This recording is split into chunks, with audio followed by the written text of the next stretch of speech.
Friends, ಎಲ್ಲರೂ ಹೇಗಿದ್ದೀರಾ? I hope ಎಲ್ಲರೂ ಚೆನ್ನಾಗಿದ್ದೀರಾ ಅಂತ ಅಂದ್ಕೊಳ್ತೀನಿ. ಮನೇಲಿ ಬೇಳೆಕಾಳು ಇಲ್ಲದೆ ಇರಬೇಕಾದ್ರೆ, ತರಕಾರಿ ಇಲ್ಲದೆ ಇರಬೇಕಾದ್ರೆ ಸಿಂಪಲ್ಲಾಗಿ ನಾನೊಂದು ರೆಸಿಪಿ ಮಾಡ್ತಾ ಇದ್ದೀನಿ.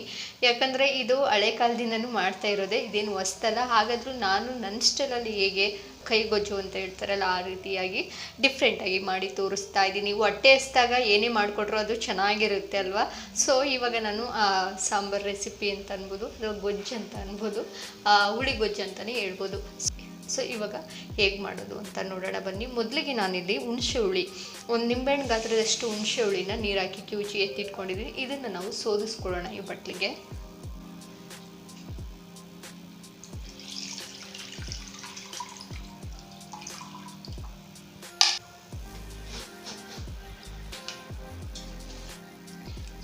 ಸ್ವಲ್ಪ ಉಪ್ಪು ಹಾಕ್ತಾ ಇದ್ದೀನಿ, ಒಂದು 1/4 ಟೀ ಸ್ಪೂನಷ್ಟು ಉಪ್ಪು ಹಾಕ್ಕೊಳ್ತಾ ಇದ್ದೀನಿ.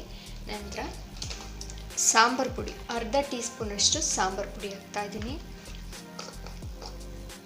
ಹಾಗೆ ಸ್ವಲ್ಪ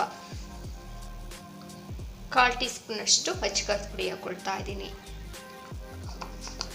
ಸಾಕು ಇಷ್ಟ ಆದರೆ. ಅದಾದ ನಂತರ ಕಲರ್ಗೋಸ್ಕರ ಒಂದು 1/4 ಟೀ ಸ್ಪೂನಷ್ಟು ಅರಿಶಿನ ಪುಡಿ ಹಾಕ್ಕೊಳ್ತಾ ಇದ್ದೀನಿ. ಓಕೆ, ಇವೆಲ್ಲ ಹಾಕಿದ್ದಾಯ್ತಲ್ಲ, ಈಗ ಚೆನ್ನಾಗಿ ಮಿಕ್ಸ್ ಮಾಡ್ಕೊಳ್ಳೋಣ.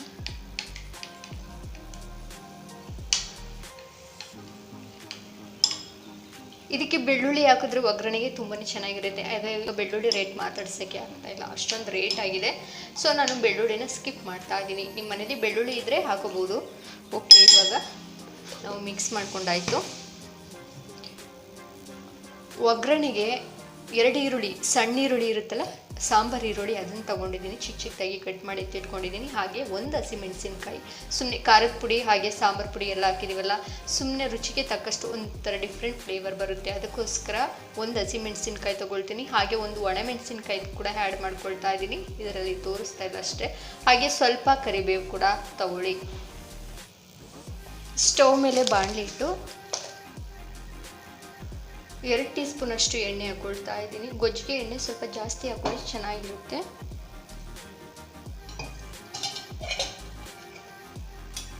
ಎಣ್ಣೆ ಸ್ವಲ್ಪ ಬಿಸಿ ಆಗಲಿ. 1/4 ಟೀ ಸ್ಪೂನಷ್ಟು ಸಾಸಿವೆ ಹಾಕ್ಕೊಳ್ತಾ ಇದ್ದೀನಿ. ಸಾಸಿವೆ ಚಿಟಪಟ ಅಂತ ಸಿಡಿಲಿ.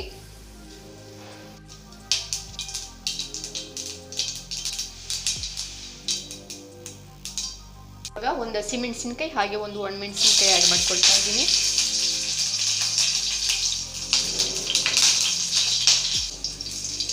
ಇದ್ರ ಜೊತೆಗೆ 2 ಈರುಳ್ಳಿ ಕಟ್ ಮಾಡಿ ಎತ್ತಿಟ್ಕೊಂಡಿದ್ವಲ್ಲ, ಅದನ್ನು ಕೂಡ ಹಾಕ್ಕೊಳ್ತಾ ಇದ್ದೀನಿ. ಹಾಗೆ ಕರಿಬೇವೆಲ್ಲ ಹಾಕಿ ಚೆನ್ನಾಗಿ ಫ್ರೈ ಮಾಡ್ಕೊಳ್ಳೋಣ.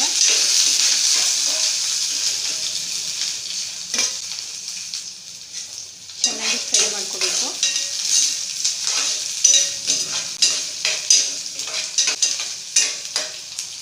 ಈರುಳ್ಳಿ ಎಲ್ಲ ಚೆನ್ನಾಗಿ ಫ್ರೈ ಆದ ನಂತರ ಹುಣಸೆ ಹುಳಿ ಕಿವುಚಿ ಎತ್ತಿಟ್ಕೊಂಡಿದ್ವಲ್ಲ, ಅದನ್ನು ಕೂಡ ಆ್ಯಡ್ ಮಾಡ್ಕೊಳ್ಳೋಣ. ಈಗ ಚೆನ್ನಾಗಿ ಒಂದ್ಸರಿ ಮಿಕ್ಸ್ ಮಾಡಿಕೊಂಡು 5 ನಿಮಿಷ ಕುದಿ ಬಂದರೆ ಸಾಕು. ಜ್ವರ ಬಂದು ನಾಲಿಗೆ ಕೆಟ್ಟಿರುತ್ತಲ್ಲ ಅಂಥವ್ರಿಗೆ ಈ ಥರ ಮಾಡಿಕೊಡಿ, ನಾಲಿಗೆಗೆ ರುಚಿ ಅನಿಸುತ್ತೆ, ಹಾಗೆ ಆರೋಗ್ಯ ಕೂಡ ತುಂಬಾ ಒಳ್ಳೆಯದು. ಸಿಂಪಲಾಗಿ ನಾವು ಒಗ್ಗರಣೆ ಹಾಕ್ತೀನಿ, ಹಾಗೆ ಕಿವುಚ್ಕೋಬೋದು.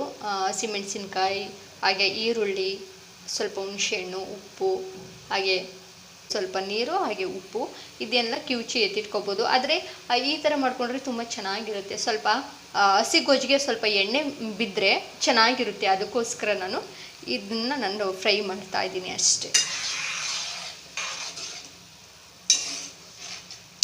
ಈ ಗೊಜ್ಜಿಗೆ ಬಂದುಬಿಟ್ಟು ಸಣ್ಣ ಈರುಳ್ಳಿ ಹಾಕಿದ್ರೆ ಸಾಂಬಾರು ಈರುಳ್ಳಿ ಅಂತ ಕರೀತಾರೆ ಸ್ವಲ್ಪ ಜನ. ಈ ಸಾಂಬಾರು ಈರುಳ್ಳಿ ಹಾಕಿದ್ರೆ ಇನ್ನೂ ಸಖತ್ ಟೇಸ್ಟ್ ಕೊಡುತ್ತೆ. ಸಪ್ರೇಟಾಗಿ ನಾನು ಈರುಳ್ಳಿ ಗೊಜ್ಜು ಹೇಗೆ ಮಾಡೋದು ಸಣ್ಣ ಈರುಳ್ಳಿಯಿಂದ ಅಂತಲೂ ವಿಡಿಯೋ ಹಾಕಿದ್ದೀನಿ, ಖಂಡಿತ ಐ ಕಾರ್ಡಲ್ಲಿ ಕೊಡ್ತೀನಿ, ಚೆಕ್ ಮಾಡ್ಬೋದು.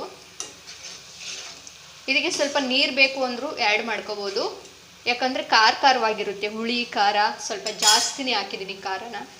ಸೊ ಜ್ವರ ಬಂದು ನಾಲ್ಕು ಕೆಟ್ಟಿರೋರಿಗೆ ಅಂತಲೇ ಇದು ಮಾಡಿರೋದು ನಾನು ಗೊಜ್ಜನ್ನ.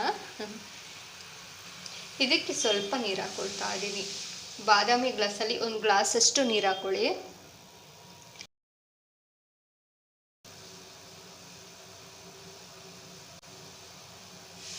ಚೆನ್ನಾಗಿರುತ್ತೆ ಬಿಸಿ ಬಿಸಿ ಅನ್ನಕ್ಕೆ, ಹಾಗೆ ರಾತ್ರಿ ಅನ್ನ ಉಳಿದಿದ್ರೆ ಇದ್ರ ಜೊತೆಗೆ ತುಂಬಾ ಚೆನ್ನಾಗಿರುತ್ತೆ. ಆಲ್ಮೋಸ್ಟ್ ಎಲ್ಲರಿಗೂ ಗೊತ್ತಿರುವಂಥ ಗೊಜ್ಜೆ ಆಗಿರುತ್ತೆ. ಆದರೂ ಕೂಡ ನಾನು ಗೊತ್ತಿಲ್ದಿದ್ರಿಗೆ ವಿಡಿಯೋ ಹಾಕೋಣ ಅಂತ ರೆಸಿಪಿ ವಿಡಿಯೋ ಮಾಡಿದೆ. ಸೊ ಸ್ವಲ್ಪ ಅದ್ರ ಇಷ್ಟ ಆಗಿದ್ರೆ ಲೈಕ್ ಮಾಡೋದನ್ನು ಮರಿಬೇಡಿ ದಯವಿಟ್ಟು.